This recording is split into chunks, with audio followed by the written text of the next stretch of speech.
So we are here in this peaceful cul-de-sac. You're gonna notice instantly the tall trees, the lovely environment. I hear the birds chirping. What a nice space. It really is. And in this neighborhood, you'll notice similar continuity. I mean, even our house right here has some of it where it's the brick on the exterior. You have large lot sizes, large interior square footage. Right. The interior square footage, you're looking at like 3,200 square feet. There's 5 bedrooms, there's 3 bathrooms. You got of course, the 2-car garage here in the front.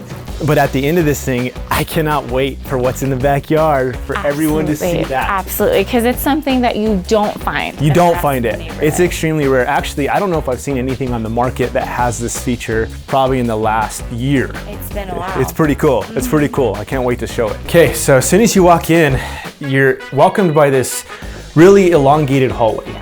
Right? And right offside the hallway, you have the first sitting room here, the formal seating area, right alongside the dining area.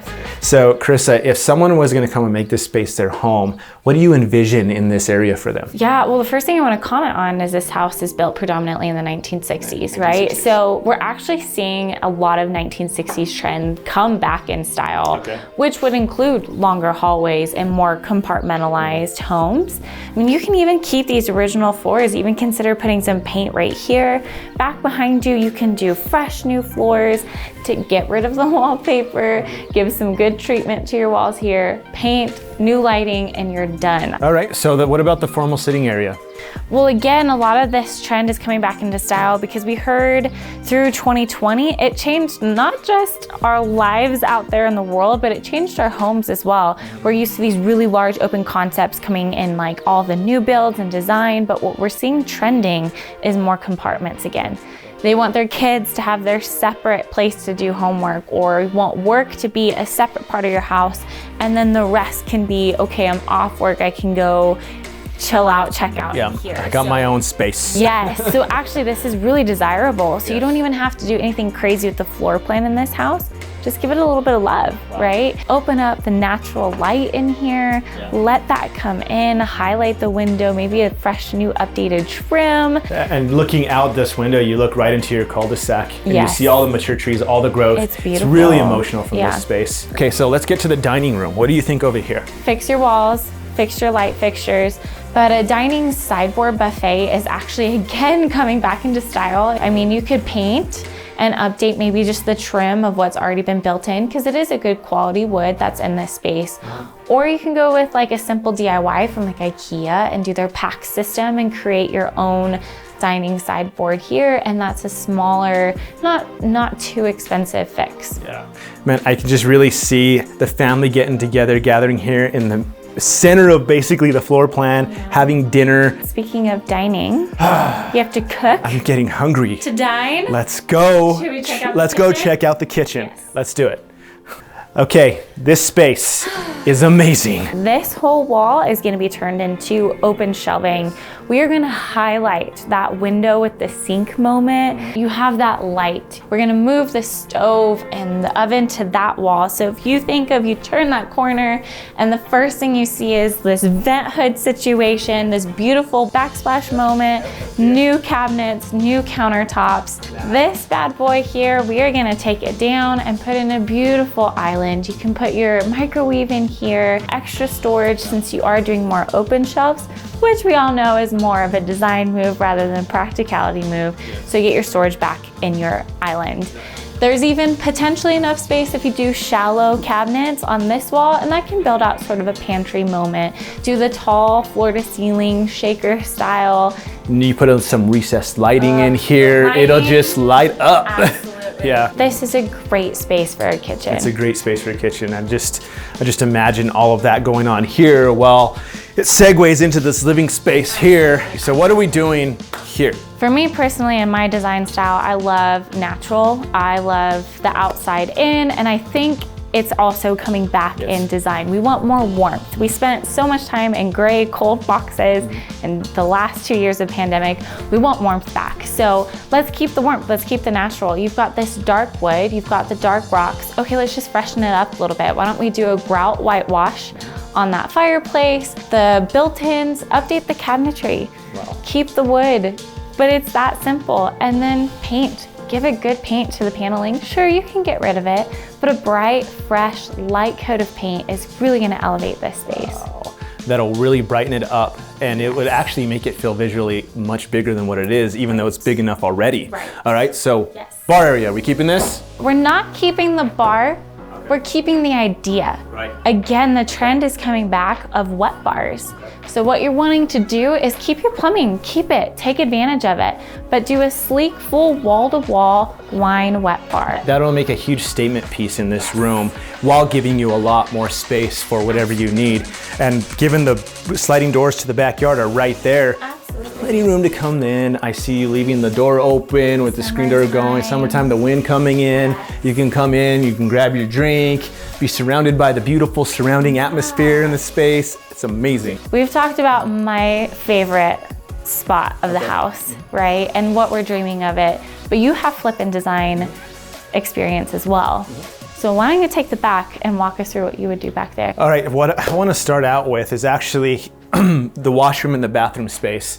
You have the half bath that will be accessed here for when you're entertaining, when you're gathering. Everyone's going to be using this spot here, as well as the washroom that's right alongside the kitchen space. It's an elongated galleyway washroom. Great size. Great size. You can stick with the layout they have here, just replacing the cabinetry, lighting it back up. The powder bath here, honestly, you just need to spruce this place up. New paint, new toilet, new vanity. Do something with your back wall. You really have one wall of opportunity here to mess around with your design. So, well, I mean, for design, it's from 1960s, right? If you want to make a nod to the 60s, why don't you get a new modern wallpaper on that back wall? Own the 1960s. Yeah. You're not changing the floor plan, so let's keep nodding to what it was. Right. Let's get down to the hallway bath. Yes. The opportunity is endless there. Okay, so you'll see that there's two partitions in that space. There's a wall that's there. I think we should take all of that out. Right? There is a built-in in the hallway as well that you can utilize that space and make a really nice corner shower piece there with the glass space, okay? Toilet's gonna stay where it's at. The vanity sink, as soon as you walk in, you have the double vanity, back wall.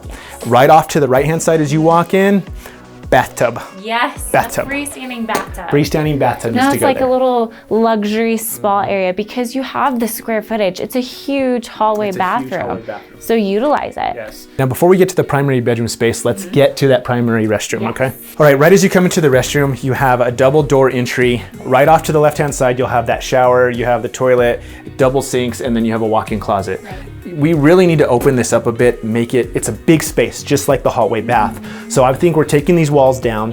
We're gonna go with the corner glass shower as well in this area. That's gonna create that open, large restroom experience right off the side. Use glass, Use glass. It feel more exposed. Absolutely. We're gonna go ahead and replace the vanity. Do a nice centerpiece statement here for that vanity. We're gonna stick with the double sink situation. Closet, you can really either close this area off here and do an entry from the bedroom to prevent from the steam of the shower and all that, or you can do the closed door concept. So coming into the primary space, you're just gonna freshen up the paint colors, you're gonna freshen up the flooring. If you notice, the primary bedroom is right outside the backyard. Some people love it when you have access to the backyard from your primary. So changing this into a sliding glass door or French door situation, and being that the primary bedroom is the first bedroom down the hall, I mean, it's gonna be seen. People are gonna be walking by it to go to the hallway bathroom, and so it's a great statement piece right as you're walking by. I love that. And so the rest of the bedrooms, what are you thinking for those? The rest of the bedrooms, you just need to freshen up the flooring, freshen up the paint, clean it up, and you'll be ready to go. Okay, so now we've talked through, we've looked at everything in the house. I like design, you like numbers. What are we looking at on numbers? Okay, before we get to the numbers, we got one more thing to show. Right. Yes, don't forget. Yes. I want to get to this one. Yes. Let's go check it out. So you ready? Yeah. Are you ready? Yeah. Okay, I'm ready. Are you ready? Okay. Check this out. What? Okay, Carissa, this is an 8-car garage on a slab with its own access to the street with double RV parking. This is an opportunity that you rarely see in the Northeast Heights Albuquerque. You don't see this. It doesn't come up. It doesn't come up.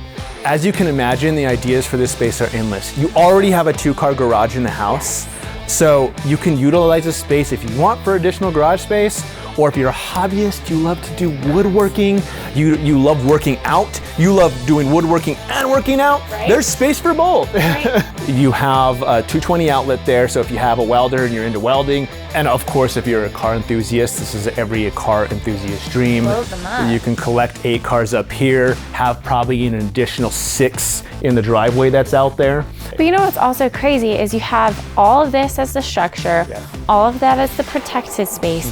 You still have a yard. You still have a yard.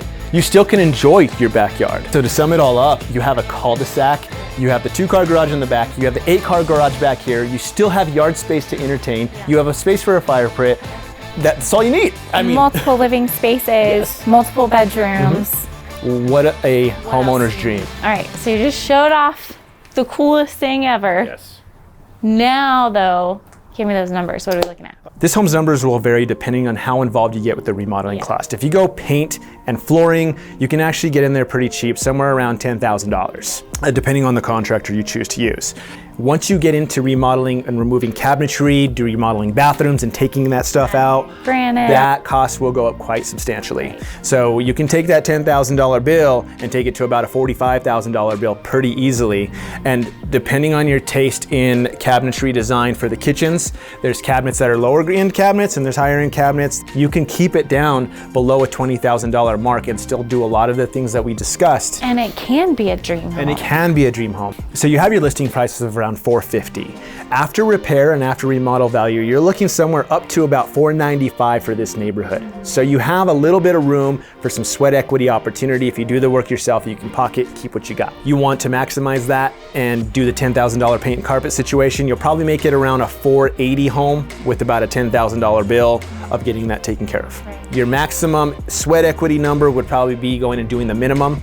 But you're here to live here, you're here to enjoy what you got, so you're probably gonna be using more of that. So by the time this video gets released, it's already gonna be on the market, and I feel with the features and benefits that it has, the market's gonna rush in and it's gonna be absorbed fairly quickly. If someone's interested in seeing this, I recommend they get in right away, immediately, do their walkthroughs, and decide what they wanna do and what they're comfortable with on this opportunity. Thank you guys for watching, coming along with us, checking out the house with us. If you like us, we are a real estate group in Albuquerque, New Mexico, who does do listing tours through the different homes here. If you want to keep looking at what Albuquerque has to offer, don't forget to like, subscribe, and follow along. This has been another listing presentation by the CQ Real Estate Group, powered by Keller Williams Realty. Thank you guys for watching. Please DM us if you have any questions or give us a call. Hope you guys have a beautiful rest of the week.